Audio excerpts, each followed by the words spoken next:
Hi guys, तर हा माझा फर्स्ट व्हिडिओ आहे. तर मला भरभरून प्रेम, आशीर्वाद आणि प्रोत्साहन द्या, म्हणजे मी असेच नवनवीन व्हिडिओ बनवू शकेल. हा पहिलाच व्हिडिओ आहे, त्यामुळे थोडंसं टेन्शनसुद्धा येतं आहे आणि भीती पण वाटते मनामध्ये की पहिला व्हिडिओ माझा कसा असेल. तर प्लीज मला सपोर्ट करा.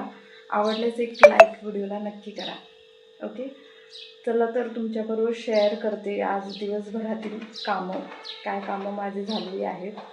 तर ते थोडंफार तुमच्याबरोबर शेअर करते या व्हिडिओमध्ये.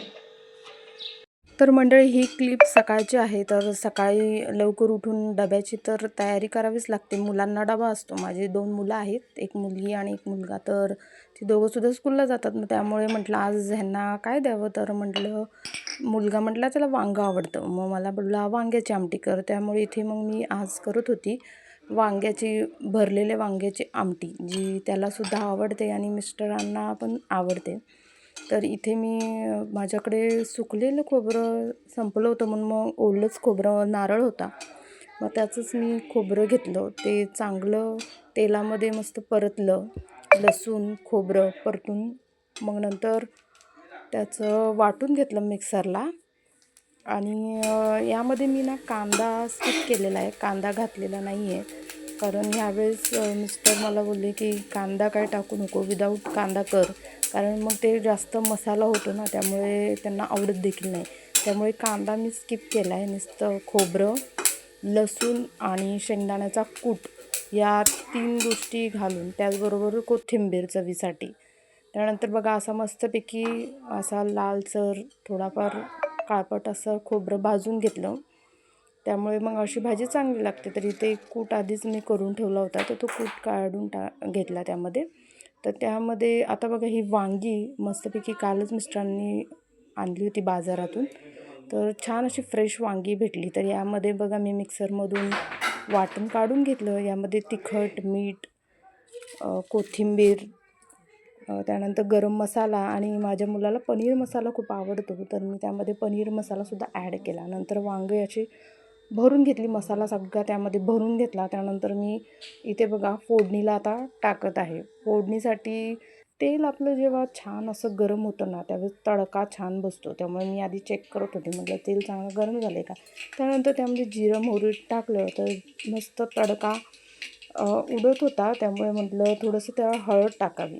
तुम्ही पण मंडळी ट्राय करून बघा की हळद टाकल्यानंतर ते जे जिरं मोहरी जे आहेत ना, ते तडतड म्हणजे ते उडत नाहीत. त्यामुळे एकदा नक्की असं हळद टाकून बघा, भरपूर फरक पडतो. त्यानंतर मग इथे मी भरलेली वांगी त्यामध्ये टाकली. जरा थोडीफार मस्त तेलामध्ये हलवून घेतलं. त्यानंतर त्यामध्ये पाणी टाकून छान अशी आमटी बनवली. त्यामध्ये पाणी टाकलं आणि त्यानंतरची क्लिप घ्यायला मी ॲक्च्युली विसरली, कारण खूप गडबड होत होती ना. त्यामुळे मग नंतर घेतला चपात्या करण्यासाठी, कारण सकाळी एवढी गडबड असते की चपात्या वगैरे. आणि त्यात तिथे मी पाणी भरायला ठेवत होती मुलाला आंघोळ करण्यासाठी. त्यानंतर मग घेतल्या चपात्या करून. तर बघा इथे माझ्या चपात्या अगदी छोट्या छोट्या असतात. मी मोठ्या चपात्या नाही करत, कारण मुलांनासुद्धा त्या स्कूलमध्ये खायला वेळ लागतो. त्यामुळे अशा छोट्या छोट्या चपात्या करते. तर कधी चपाती अशी फुगली ना, तर खूप आनंद होतो. तसे तर माझ्या सगळ्याच चपात्या फुगतात, कारण मी अशा छोट्याच करते चपात्या, जास्त मोठ्या करत नाही. वाटलं तर मुलांना थोड्या एक्स्ट्रा द्यायच्या, एक सोडून 2-2 चपात्या द्यायच्या, पण अशा छोट्या छोट्याच करते. त्यामुळे त्या मस्तपैकी फुगतात पण. आणि जेव्हा चपाती फुगते त्यावेळेसच खरा एक आनंद होतो की चला आपली चपाती खूप छान बनते. त्यानंतर मस्तपैकी तेल बिल लावून आणि मग अशा सगळ्या चपात्या मी करून घेतल्या. त्यानंतर माझा सगळा स्वयंपाक रेडी झाला. मुलांना दिलं शाळेमध्ये पाठवून. एकदा मुलं शाळेमध्ये गेली की मग आपलंसुद्धा काही टेन्शन राहत नाही. त्यानंतर चला तुम्हाला पटापट दाखवते की मी काय जेवण बनवलं. तर हे बघा, शेंगदाणे काल उकळले होते, त्यामधले थोडेसेच मुलांनी ठेवले. त्यानंतर सगळ्यांचं टिफिन पॅक करून मला एवढीशीच आमटी राहिली. आता काय करणार, सगळ्यांचे डबे गेल्यानंतर आपल्यासाठी थोडंच उरतं. मग त्यानंतर लावला भात.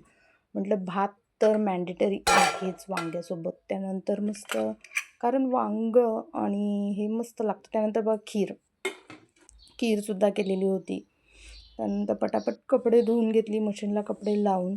कपडे सुकायला पण घालून घेतली, वाळत नाहीत एकतर कपडे पावसाळ्यामध्ये. त्यानंतर बघा इथे बाहेर वातावरण इतकं मस्त झालं होतं, म्हटलं तुम्हालासुद्धा दाखवून देते की पावसाळी वातावरण झालेलं आहे. मस्तपैकी काळसर असे ढग आलेले आहेत. तर मंडळी, हा व्लॉग आवडला असेल तर सबस्क्राईब आणि एक लाईक नक्की करा. धन्यवाद.